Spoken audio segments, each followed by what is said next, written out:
Printemps de l'optimisme. L'interview by Moustique, the audio agency. Je m'appelle Laurent Muller, j'ai 30 ans. J'ai un groupe d'événementiel qui s'appelle MI et une association qui s'appelle Tous Entrepreneurs Visionnaires, avec laquelle nous avons organisé le premier festival des entrepreneurs. À 30 ans, je suis écœuré d'entendre tous les jours « c'est pas possible, ça marche pas, c'est un pays nul, faut partir, tout le monde s'en va, tout le monde fuit ». C'est faux, c'est super faux. La France, c'est le plus beau pays du monde, c'est le pays où j'ai envie de rester toute ma vie, c'est un des pays où il y a le plus d'entrepreneurs, c'est même le pays numéro 1 de la création d'entreprises si on prend le ratio au nombre d'actifs. Moi, je veux faire un peu un contre-pied à ce qui se dit pour montrer ce que c'est la France qui réussit et qui entreprend, tout simplement pour donner un élan d'optimisme à tout le pays en disant on peut ne pas avoir fait d'études, c'est même une valeur ajoutée aujourd'hui, parce qu'on est dynamique, on prend des risques. On peut être jeune, avoir une idée et réussir. Et plus on a des idées, plus on se plante, plus on se rapproche du succès. Et il y a 300 000 mecs tous les ans qui ont moins de 30 ans, qui montent une boîte et qui sont optimistes. Et ces mecs-là, ils réussissent. Ils réussissent parce qu'ils vivent leurs rêves. C'est assez simple en fait. Si tu te lèves le matin, peu importe ton âge, tes origines, ton diplôme, etc., et que tu es en bonne santé, il n'y a rien qui est impossible. Tu peux vivre tes rêves, tu peux kiffer la vie et tu peux réussir et prendre ta vie en main. Et ça, c'est ce que tous les entrepreneurs qui prennent un risque de se lancer font. Du moment que tu t'es lancé, que tu as essayé, tu as réussi ta vie.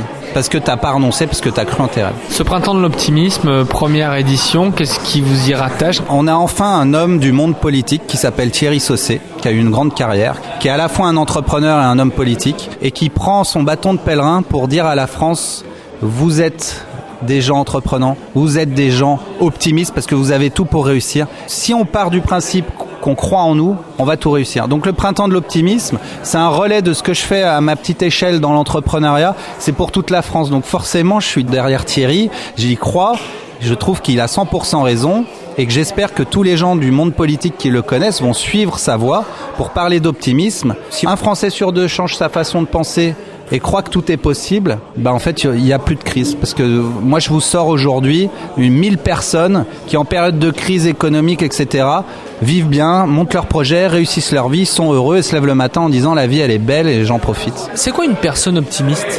Personne optimiste, c'est une personne qui se lève le matin en se disant « la vie est belle ». Pourquoi ne pas en profiter plutôt que se plaindre ? La vie, elle est simple, hein. Avec peu, on fait tout. Faut juste pas s'attacher aux choses désuètes. Donc tu te lèves le matin, tu te dis que c'est une belle journée qui est encore meilleure que celle d'hier et moins bonne que celle du lendemain. Et là, tu saisis toutes les opportunités qui viennent. Faut vivre le présent surtout. Je crois que c'est ça, d'être optimiste. C'est quoi le geste, l'action au quotidien qui va déclencher l'optimisme pour vous ? Moi, mon parti pris là-dessus, c'est que j'ai une certitude. Il y a deux choses que tout le monde vit dans une vie. C'est des bonheurs, des malheurs. Moi, mon objectif dans la vie, c'est d'avoir un maximum de bonheur à partager. Et là, je serai heureux, donc ma vie aura eu du sens. Donc, être optimiste, c'est donner du sens à sa vie. Tous les podcasts à découvrir sur printempsdeloptimisme.com